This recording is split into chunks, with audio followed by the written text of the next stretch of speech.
everyone. That was beautiful. So thank you for welcoming me for your.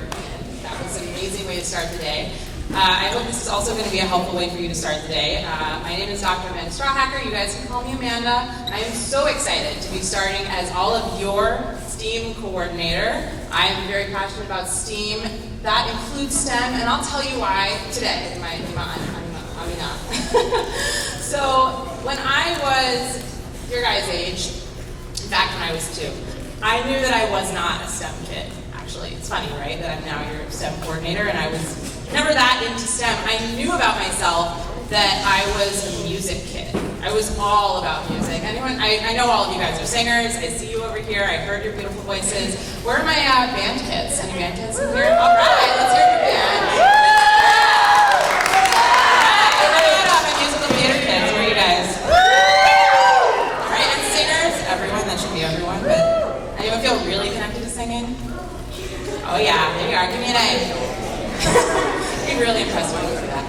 When I was your guys' age, I knew that I was going to end up at the Metropolitan Opera House. I was going to be a professional singer. It was what I was going to do with my life.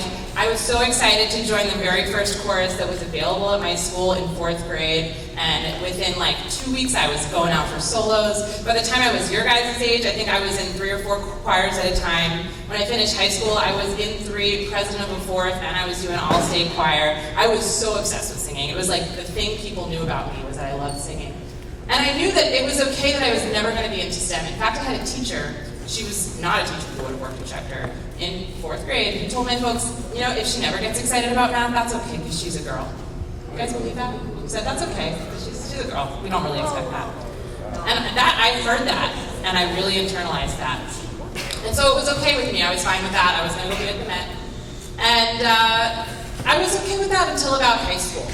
And then I took this physics class. I have to be honest with you guys, I found it a little bit dull.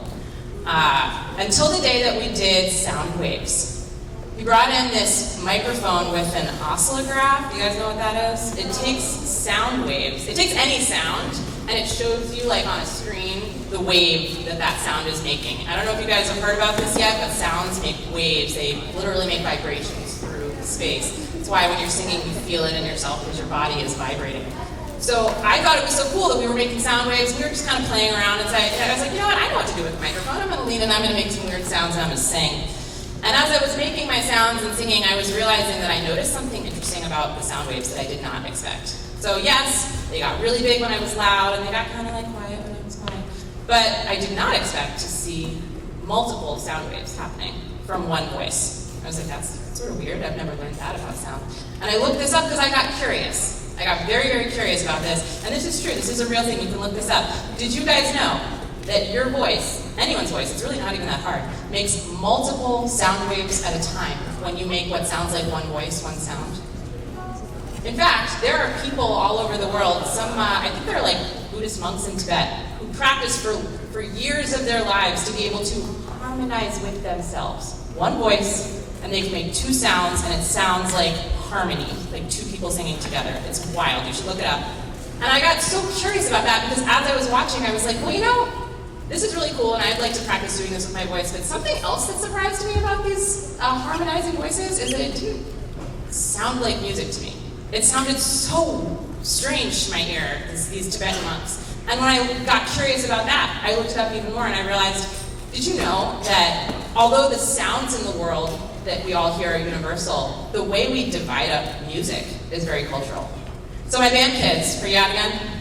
Yeah, you guys know, every single piece of music that you've learned is probably on the 8-note scale. Anyone know what that's called? An octave scale, that's right. Most Western music is an octave scale. If you go to places in Asia or in Africa, you might discover a 5-note scale, pentatonic. They actually just take the same notes, divide it up differently in different proportions, and all of a sudden, instead of chords that are maybe 2 notes apart, you get chords that are 2.5 notes apart, or 4 notes apart. And it sounds totally different. It's the same music that we make, but it's just cut up differently, the same way that we organize slices of a pie differently. And if you go to places in the Middle East, you might even find places like 22 and 24 note scales, and they get really wild with their music. So I got curious about that, and then I just started to see curiosity in music all around me. I started talking to my friends who were DJs, and I asked how they were making music on computers without any instruments, and how they used things like XY coordinate planes. Anyone familiar with that? Your grid, your XY grid. So you can just use a grid and draw a picture, and a DJ can turn that into sound using math. You can talk about how mechanical instruments are made, and I got curious about how things like music boxes are made with like paper and hole punch and little like machines that turn into music. It blew my mind. And within the span of a couple years, by the time I was maybe a sophomore in college, I realized that music turned me from not a STEM kid into a kid who liked physics, a kid who liked engineering, a kid who liked technology and computer science, a kid who liked math. I never thought I would like math after that teacher, but I love math now. And I'm not saying I'm the best at it, but I'm passionate about it. And that's why I believe, that if you follow your passion, I want you to actually think about that today. What is your passion? Do you have something that drives you? Not just because you want to do it, but you have to do it. It's in your soul to do it. That's what music is for me. And if you follow your passion, I really believe it'll take you, not just in the place you want to go, but it's going to make you such a well-rounded person, a kaleidoscope of a person. It's going to bring you in all the directions that your future self is growing to become. So I hope you guys have a great Friday and keep that in mind. And I will definitely be seeing you around, and maybe one day we'll even sing together. Let's hear it for